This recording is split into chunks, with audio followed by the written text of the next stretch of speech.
les espaces de liberté et les aspirations démocratiques. Par la peur et la menace, nous assistons à un énorme recul des libertés syndicales et une dérive dangereuse dans l'exercice du droit syndical et du droit de grève, pourtant garantis par les constitutions. Pour nous, riverains du sud de la Méditerranée, on doit s'engager dans le dur et long combat qui repersonnalise nos peuples, les affranchis de l'assistanat, des résignations, du fanatisme, du fatalisme et de l'esprit du colonisé. Honorable assistance, nous constatons avec amertume que la base économique et sociale pour les pays, parasité par les contradictions de fond des systèmes, est devenue désuète et incapable de satisfaire les besoins des pays et de générer une plus-value favorisant les conditions d'une accumulation nationale pour se prémunir du FMI.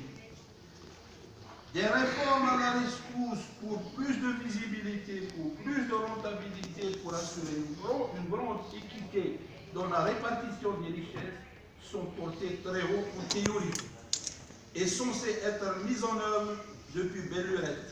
Et aussi comme réponse aux exigences de l'évolution, des mutations profondes au niveau mondial, malheureusement, dans la pratique, elles sont devenues caduques à cause des réticences conservatrices qui les ont vidées de leur contenu, les ont traînées pour les vider de leur sens. Des réformes sont engagées, mais des pratiques conservatrices les ont vidées de leur contenu, les font traîner et finissent par les mettre en échec. Tous les protagonistes de l'économie informelle et parallèle, les couches prédatrices et parasitaires, féodales et précapitalistes, les partisans d'un capitalisme retardaire et dépendant, mais aussi certaines catégories sociales déclassées qui vivent dans la route sous diverses formes pour aller mettre en échec les réformes. La conséquence est que les pays restent toujours dans une situation globale de contradiction où c'est essentiellement l'économie informelle et les mécanismes de la rente qui en tirent profit.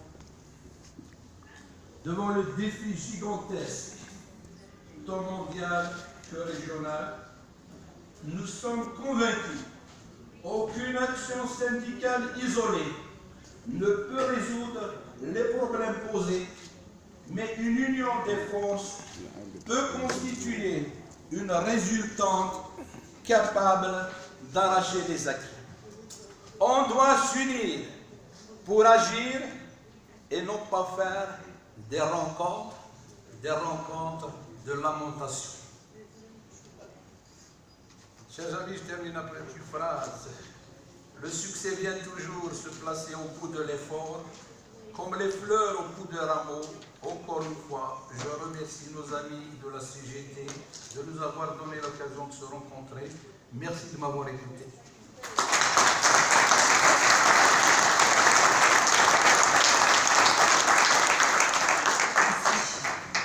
Julien Léger, l'UD 94. Et se prépare Signon son micro. Bonjour à tous, chers camarades. C'est avec beaucoup de joie et